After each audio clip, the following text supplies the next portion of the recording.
往，痛快嚎啕了一场。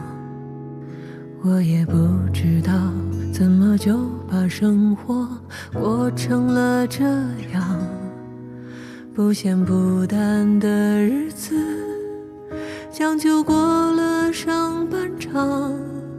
是谁养了一把傻子啊？我没哭，只是被迷了眼眶。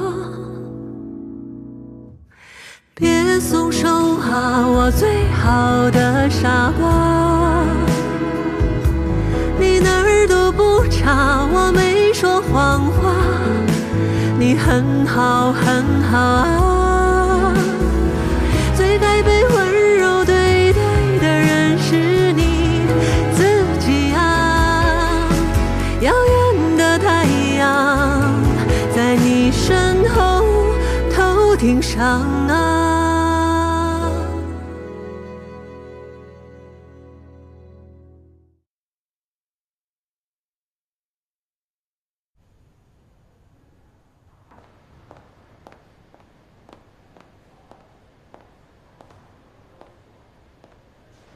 你怎么坐这儿啊？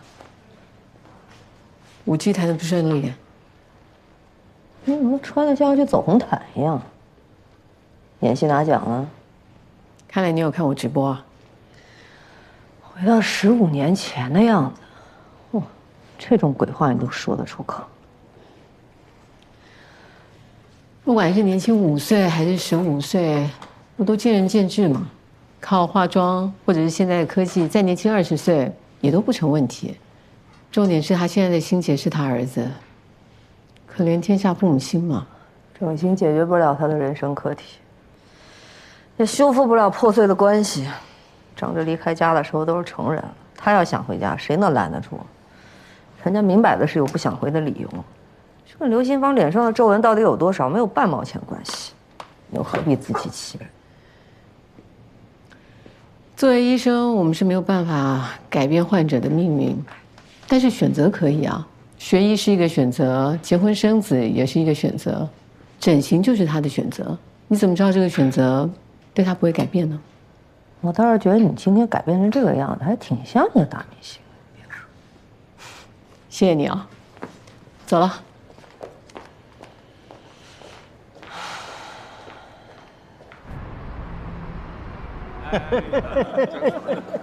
不错不错，对，多喝点，今天晚上啊。来了没有？周主任来了，主任，哎呦，恭喜你啊，在郊外还真风光。哎呀，周主任，我跟你说，不创业真是不知道当家有多难呢。是吧？我现在才理解到当时你们有多不容易，我们必须敬一杯啊！来，对，我在格木这些年确实得到了不少。我真的心里感恩呐！行，哎呦，感恩就喝这么点啊！养鱼呢？买上！哎呀，够了！哎呀！和格木学这么多，版权费不收了，干了！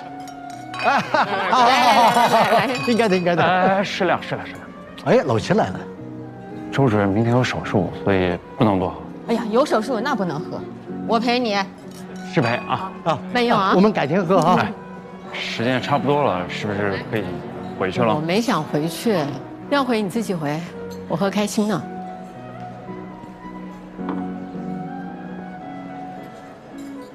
来的路上，我手机刷了一篇公众号文章，叫《家庭冷暴力》，夫妻双方都是受害者，所以为了防止我们双方进一步受害，我们是不是应该聊一下？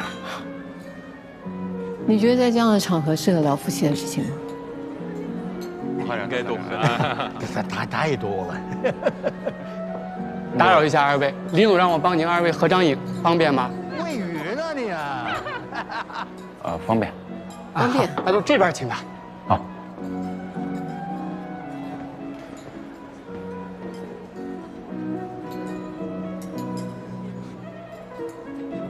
来，我帮你弄一下啊，领带歪了。行，摔的。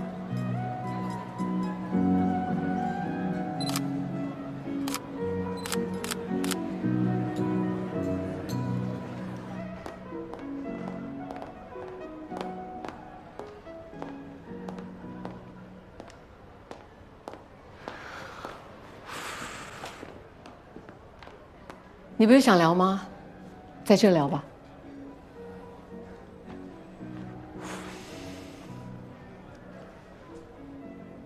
老婆，我不知道为什么我们现在沟通变得这么困难，我不理解你为什么生气。我只是提出了一个解决问题的办法。是，你永远都在解决问题。不应该吗？有问题可以不解决吗？到底有什么问题啊？最大的问题不就是我想当院长吗？静雯，我现在知道最大问题不是你想当院长，是你缺乏安全感。如果你不信任他们，我希望你可以相信我，信任你老公。现在楚老来了，乔阳也在，整外现在稳稳当当。就算在李启的经营理念上有分歧，他也兴不起什么风浪。你没有必要这么如临大敌，对不对？到底是谁如临大敌啊？我加班你不开心，我出差你也不高兴。我现在想要当院长，你会支持吗？如果我是那种不支持老婆做事业的人，我当初就不会建这个医院。不是你建这个医院，这个医院是我们当初共同的理想，你忘了吗？你现在最大的理想就是要我跟你回去生孩子。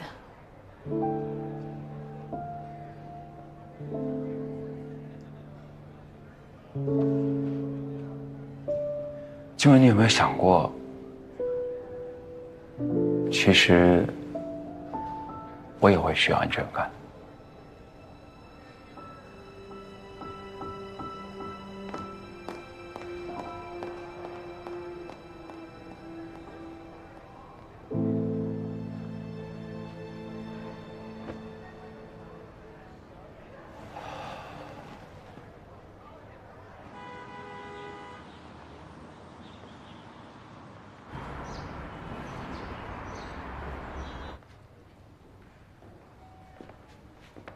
阿姨，我现在呢帮你准备了3个药盒，你早上、中午、晚上记得要吃药。如果太疼呢，就加1颗这个。李总，我让护士帮你拿进去啊。谢谢。一会儿拍一下那边，那边药呢一定要按时吃，你这样子术后的那个恢复会比较快一些，别忘了啊。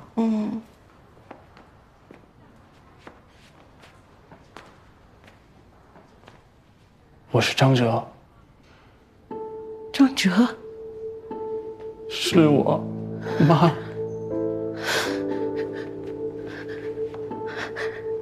儿子，我的儿子，妈终于见到你了，你终于回来了，你这么长时间都去哪儿了？妈想死你了，我也想你。你怎么现在才回来呀？妈想死你了，妈，我的儿子，你终于回来了。你这么长时间都去哪儿了？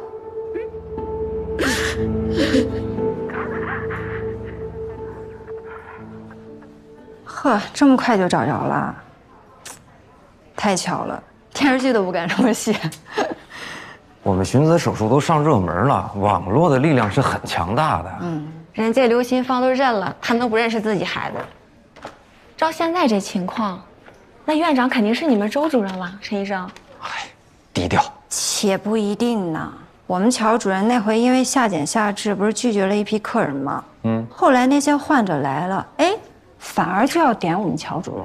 是吗？再加上齐大成那个换脸手术，又吸了一波粉。哎呦，所以患者来医院选择的是什么？是什么？医生嘛。有道理。那你的意思是乔主任希望更大？也不一定吧。你们选择5G 远程机器人那个方向，不也没成功了吗？哎，万一砸了，很容易吃力不讨好。你看，无言以对。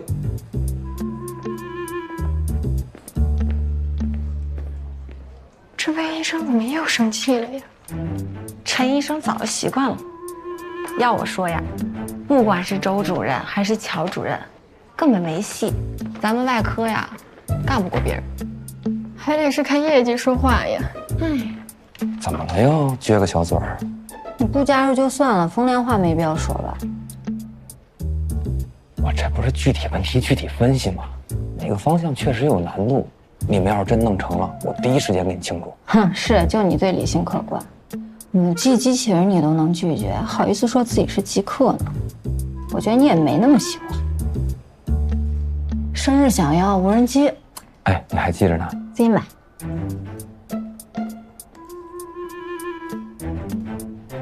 干什么呢？跟陈明杰，你给我回来！王谦那个白眼狼最近都不给我汇报消息了，肯定是被乔阳攻略。还攻略？我嘱咐王谦是因为人家乔主任刚来，让他上点心。所以这5G 机器人你根本就没去看呀？我又不是医生，我也看不懂呀。那什么屁话呀！这年纪轻轻的，你对这世界没有一点基本的好奇心。我要没记错，你是大专，学历比我高多了。为什么现在坐在这儿的是我？因为从我踏入社会的第1天起，不管我做什么工作，我不允许出现在我眼里的东西是我不懂的。你听过那句话吗？入宝山而空手回。不懂你去问呐，去学呀。别人不告诉你去偷啊。那再不行还有互联网呢，早晚把你第一个淘汰。一天天混吃等死。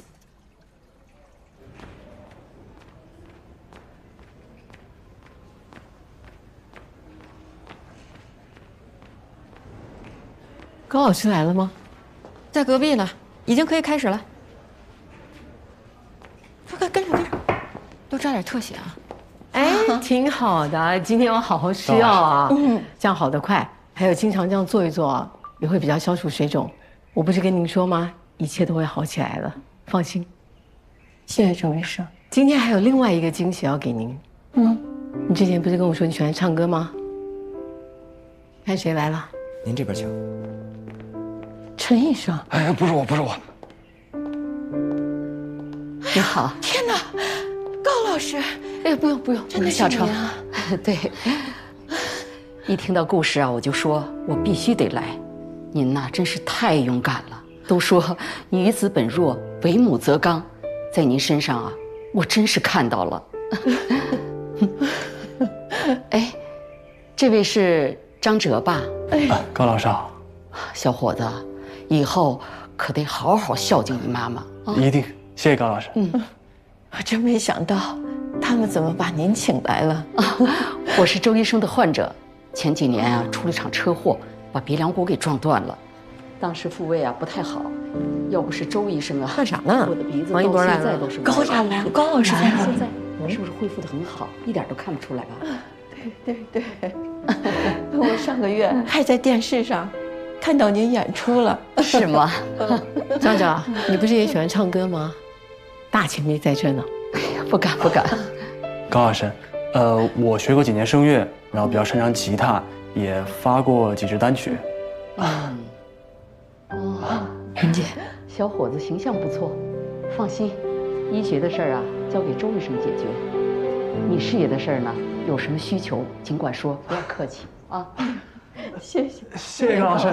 不客气。谢谢。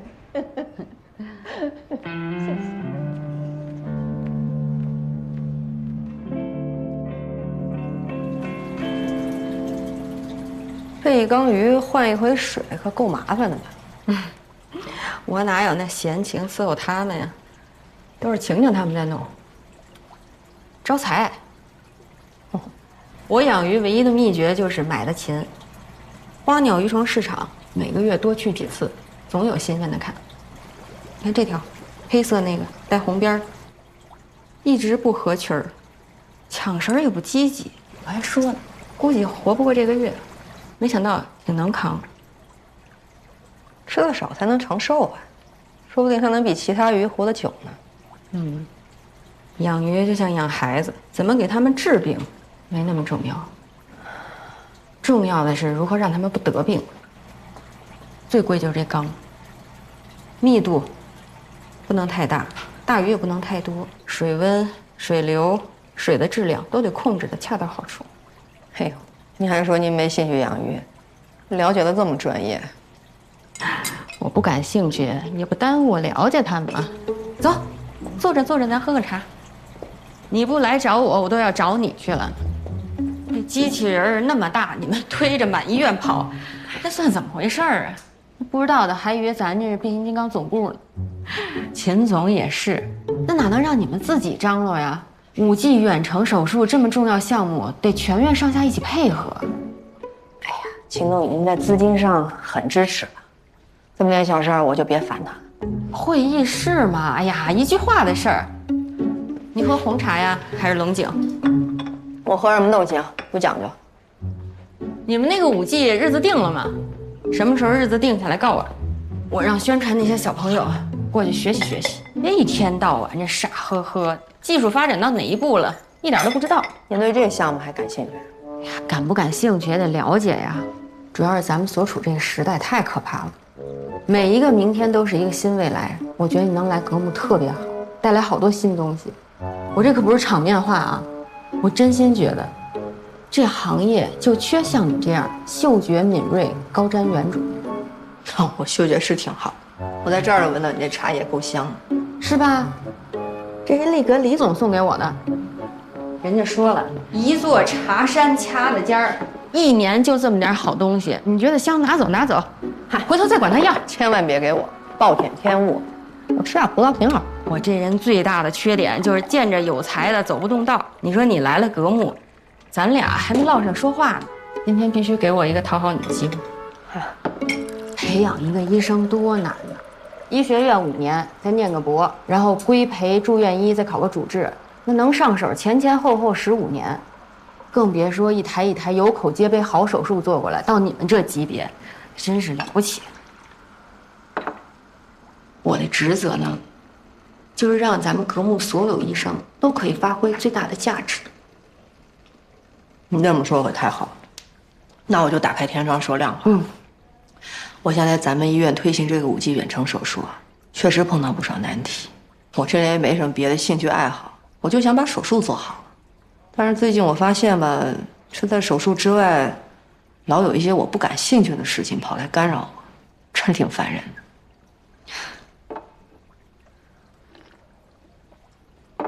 我今天特意来找您呢，也是想得到您的支持。明白，我必须支持。太好，但是我有一个条件，你得回答我一个问题。你说，你以前在3院旱涝保收的，又这么优秀，为什么要来格木？工资高呀，帅哥也多，还有5G 远程手术可以做，我干嘛不来？嘿，到点儿，做手术去了啊！您帮我想想这事儿啊。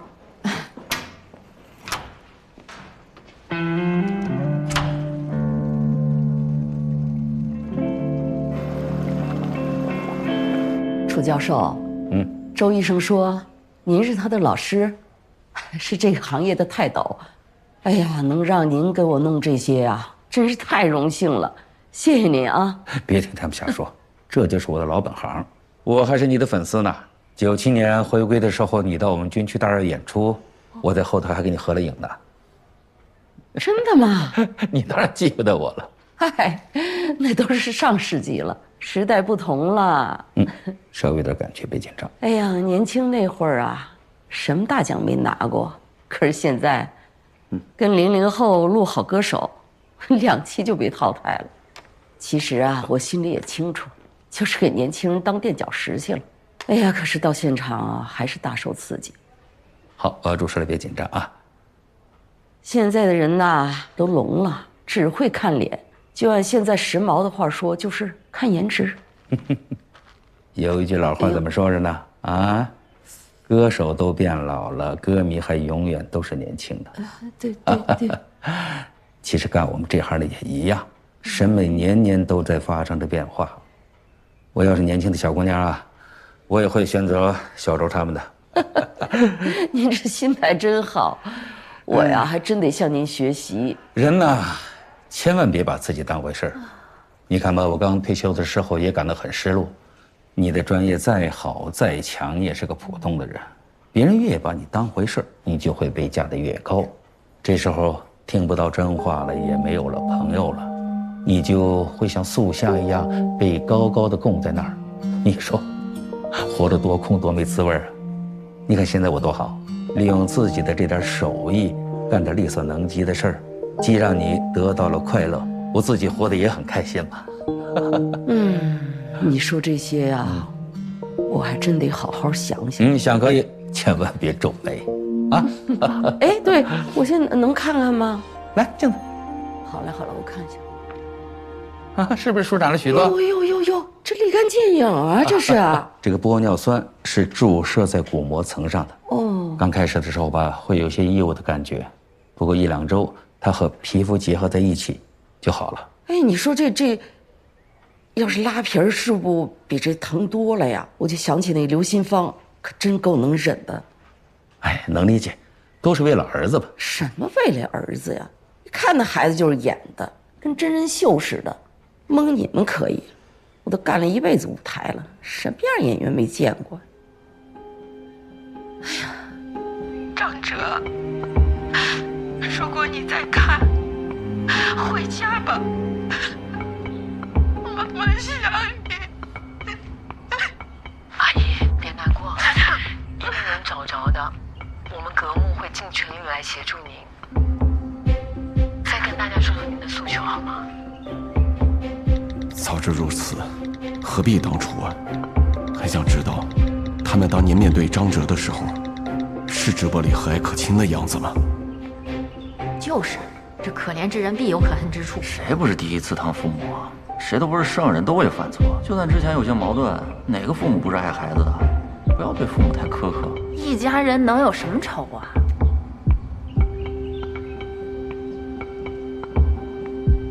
试问，只要是一个正常人，又怎么会不思念自己的父母呢？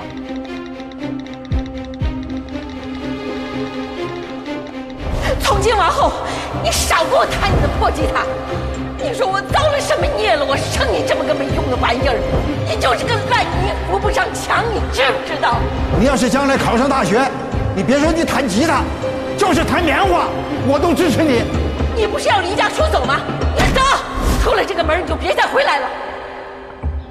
如果他们到现在仍然拒绝承认自己的错误，还试图用这种作秀的方式，只说明他们爱的只有自己。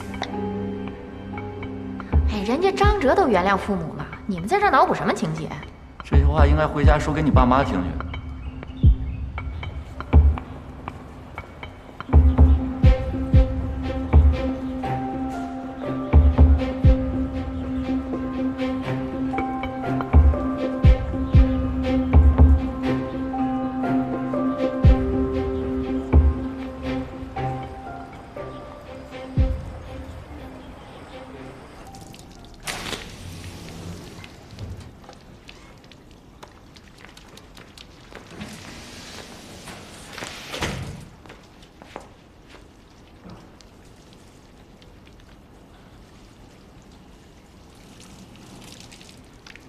那儿子是真的吗？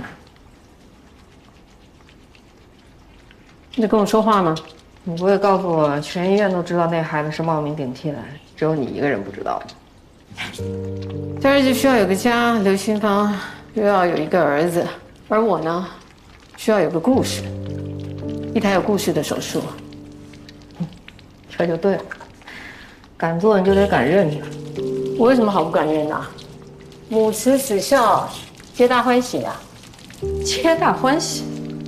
我看刘新芳老公看见那个假儿子可没多高兴。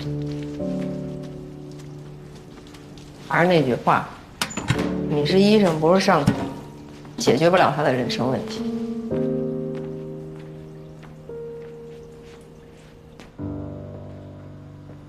小准，我跟你聊聊。稍等。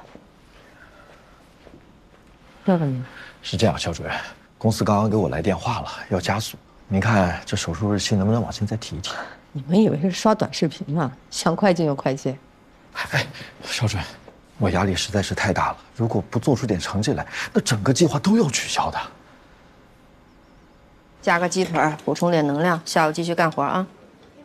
我也想吃鸡腿。这不有吗？自己加去。你给夹的不一样啊。那你能跟人希姐一样吗？知道你是追求完美，普通的双眼皮你都做了300多台了，你现在闭着眼睛都能做。这彩虹屁吹太过了啊！你闭着眼给我做一个。手术开始。干什么呢你？中风了？小心我拿你练手。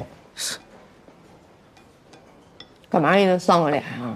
刚那不是完成挺好的吗？好好吃饭不行吗？您别安慰我了，我看到你们在那聊了半天，他们是不是想换掉我呀？没有，我其实练了无数遍了，我肯定没问题。我就是围观的人一多，我有点紧张。这么紧张啊？我跟您保证，我之后绝对不紧张了。那怎么行啊？你不紧张怎么做好手术？啊？紧张可不是你的敌人。我们都习惯性的把紧张、恐惧、沮丧通通定义为负面情绪，但其实他们都可以转化成我们最有力的武器。你想，正因为紧张，我们的祖先在丛林里发现猛兽的时候，才能第一时间逃跑；遇到灾难的时候，人类才会本能的做出反应去躲避。当那些重要时刻来临的时候，紧张还会让我们的大脑兴奋，精神高度集中，创新能力也会增强。换句话说，紧张才是激发人类潜能的重要因素。那要是这种紧张已经影响到我手术发挥呢？那是因为你一旦意识到紧张，心里就判定紧张是你的敌人，你满脑子都是杂念，你怎么可能专注在手术上？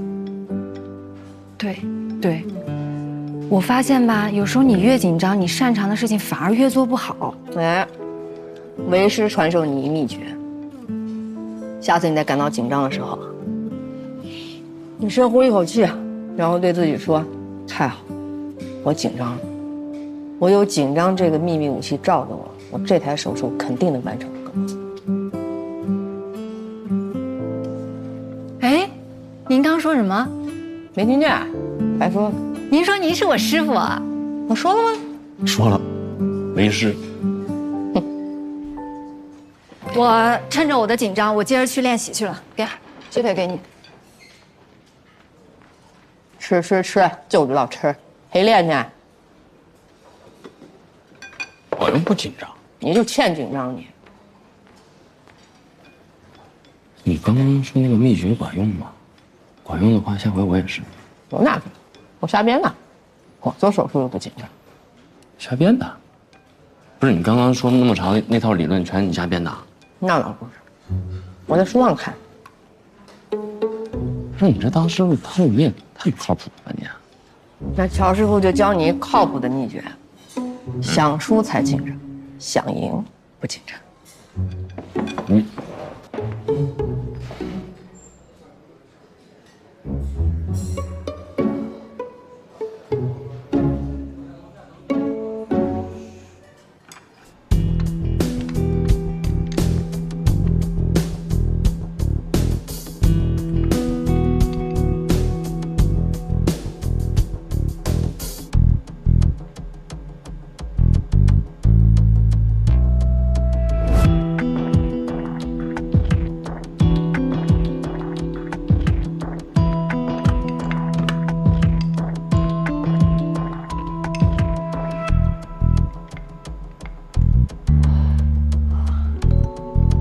师傅，鸡腿死得其所。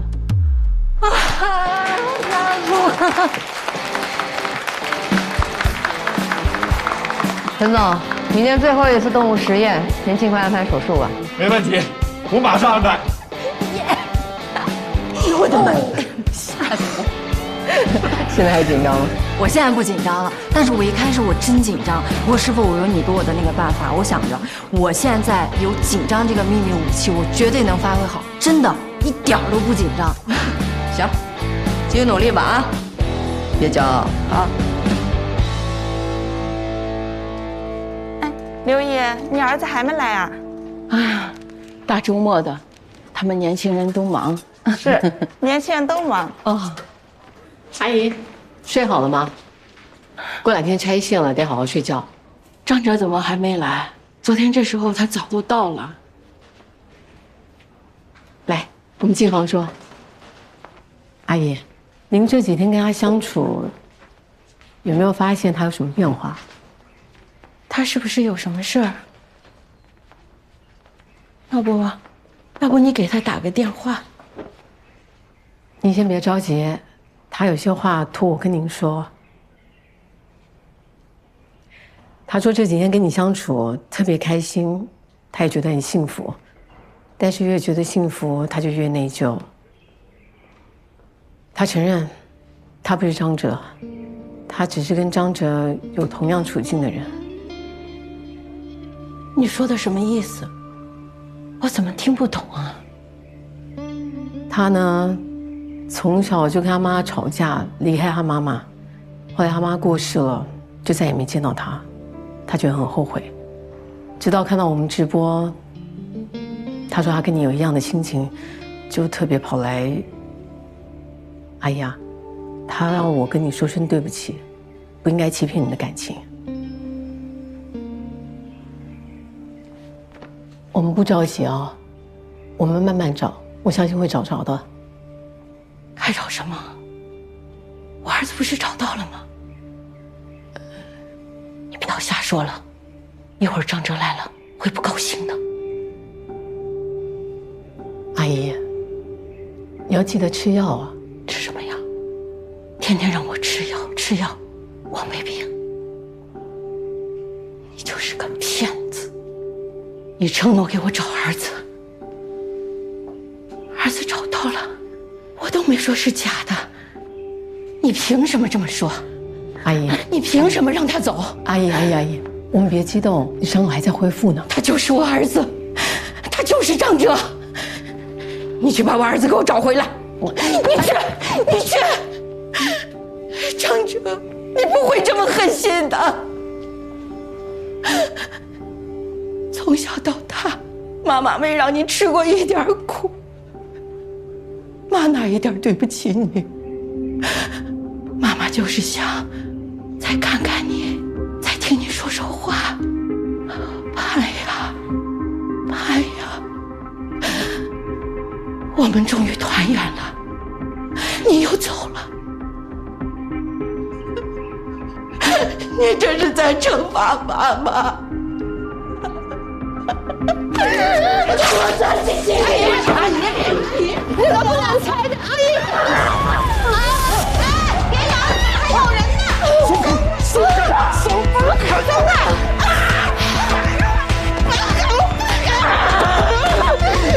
放开我！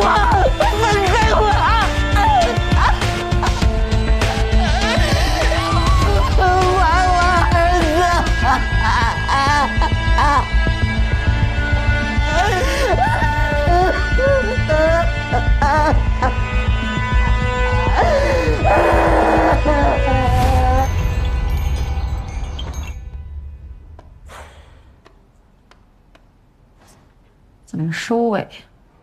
直播间还好多人蹲后续呢。该拍的都拍了，蹲后续没后续，不就变平淡了？行，那需要我们运营配合，随时告诉我。我之前发现一个挺奇怪的评论，你看一下，就这个号叫“流浪的吉他”。难道用爱孩子的名义就可以肆意的侮辱、打骂？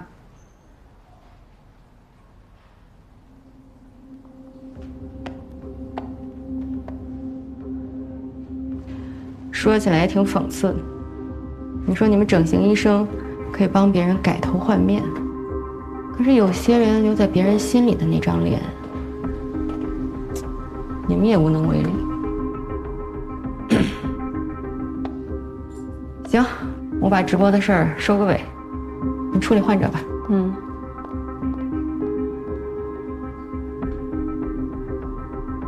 忘记他，忘记他。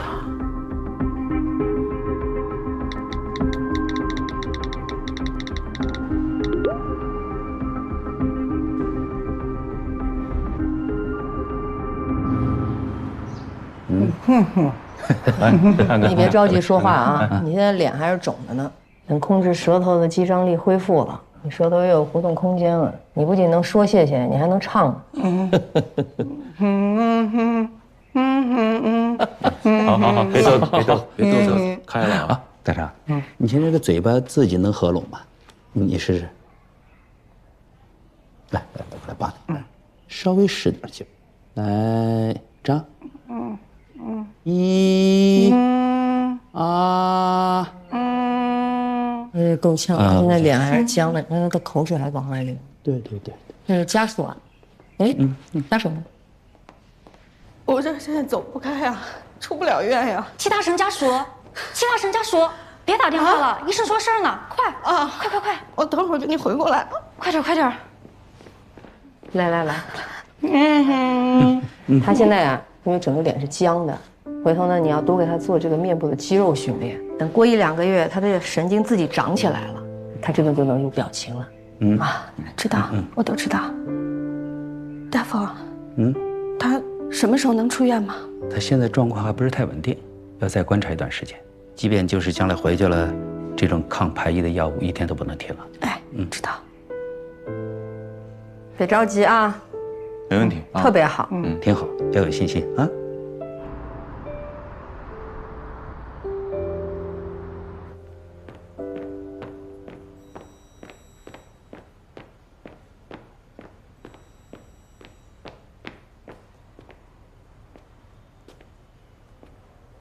怎么坐这儿呢？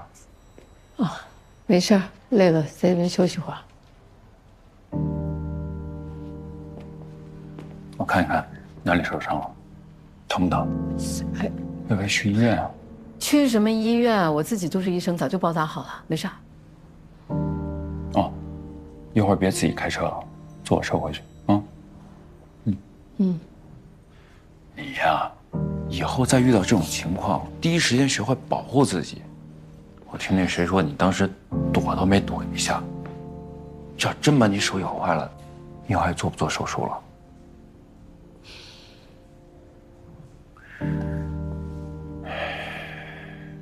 这刘新芳也是可怜，好不容易找着个儿子还是假的，换谁都难过。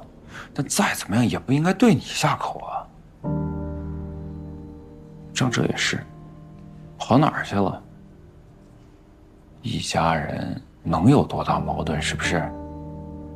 逃避也不能解决问题啊。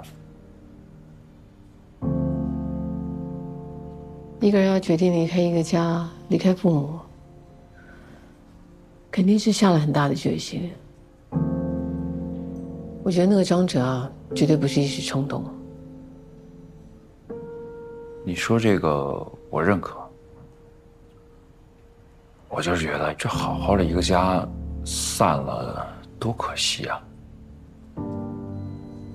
都是一家人，就算看法不同，也能够求同存异嘛。不说这些了，肚子饿了，就去吃点东西。好。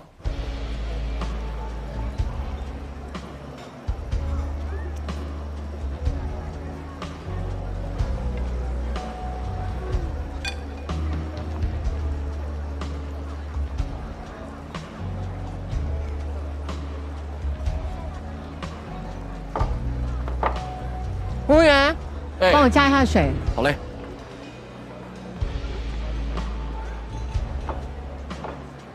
那个贾张哲是我安排的，在第一次面诊我就发现那个刘新芳的精神是有点问题的。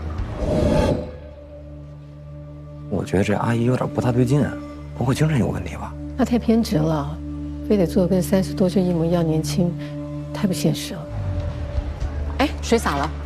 不好意思，对不起，没关系，擦干净。我来，没事。不好意思。那你为什么没拒绝？我拒绝了。后来她老公来找我，给我看刘新芳的报告，已经确诊了，但她不信，也不吃药，非说自己没病。这几年她的精神状态越来越差了。她年轻的时候脾气是急了点儿，那都是为了孩子好嘛，想让她上个好大学，将来有份好工作，我特别能理解您跟阿姨的心情，但是找儿子跟整形，毕竟不大一样。就算我替阿姨做了手术，让她变年轻，但是我们也不保证能够找到张哲啊。我都想好了，不管张哲他会不会出现，一定得试一试，或者就是找个假的，让他心情好起来，配合治疗，至少能坚持吃药。要是这样下去，别说儿子，这个家都要没了。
手腕点啊，慢一点啊，慢点，别动你。妈妈。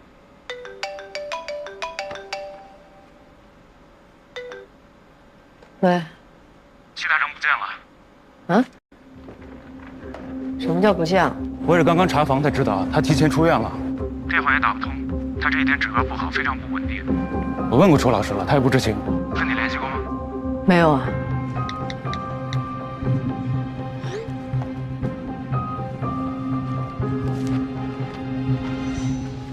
张哲不会回来了。我这辈子太失败了，操劳了几十年，养了这么个白眼狼。他小时候得脑膜炎，抢救了3天。早知道这样，还不如让他死了算了。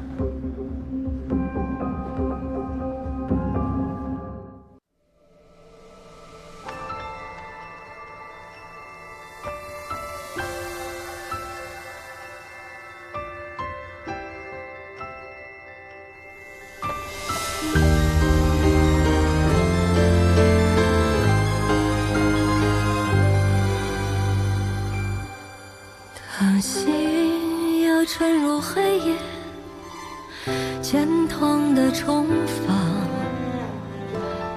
用力却抵达荒野的迷惘。但我不做屏风上的鸟，做沙漠，做洪水，做飘飞的烛火。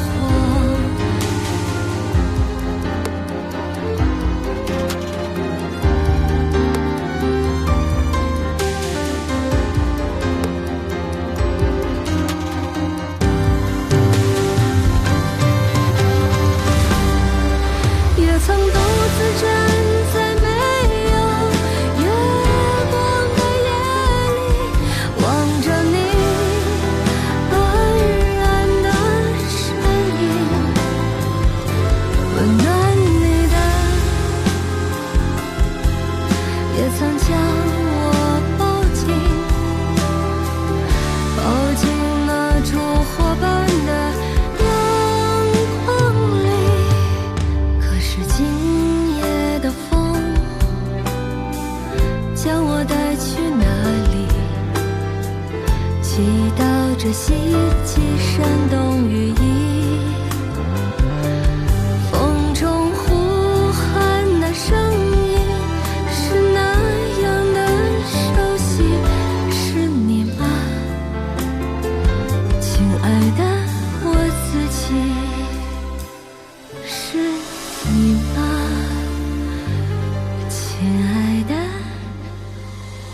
自己。